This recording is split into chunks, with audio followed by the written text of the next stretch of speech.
Hero Production.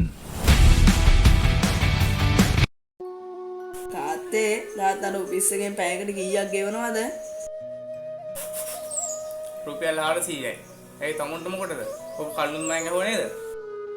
තාත්තේ මට රුපියල් 50ක් දෙන්න පුළුවන්ද?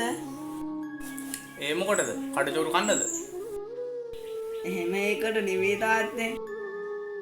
නැත්තම් මොකක් හරි වැඩ කරන්නේ සෙල්ලම් බොඩුවක් අරන් ඉවල ඒකත් එක්ක නටන්නද? සල්ලි නහත්ති කරන්න එපා.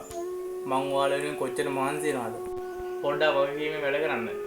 හරි දැන් කාමරේට ගිහලා පාඩම් කරන්න. ඇයි දන්නේ පුතා සල්ලි ඉල්ලුවේ? උවමනාවලත් දන්නේ. මාත් මේ රස්සාවේ ප්‍රශ්න ගැන හිතේ තියෙන්නේ. අපරාධේ මාත් බොරුවට හොයන්න බලන්නේ නැතුව කෑ ගැහුවා.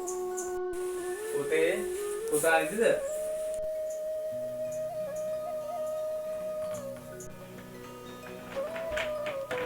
නෑ තාත්තේ ඇයි? මේ පුතේ පුතා ඉල්ල රුපියල් 50. දැන් ඉතින් රුපියල් 50 මොකටද කියලා කිව්වේ නෑ. මට රුපියල් 400ක් හදාගන්න රුපියල් 50ක් මදි වෙලා හිටියේ. දැන් මට 400ක් තියෙනවා. ඒ මොකටද පුතේ 400ක්? මට තාත්තෙන් පැයක් ඕනේ. තාත්තා මේ 400 අරගෙන හෙට පැයක් කලින් එන්න. එතකොට අපිට තාත්තත් එක්ක වැඩිපුර කාලයක් ඉන්න පුළුවන්. රැකියාව යනු ජීවිතේම නොවේ. ඔබේ කාලය ඔබේ ආදරණීයයන් සමග බෙදා ගන්න. මොකද ඔවුන්ට ඔබ අවශ්‍ය නිසා.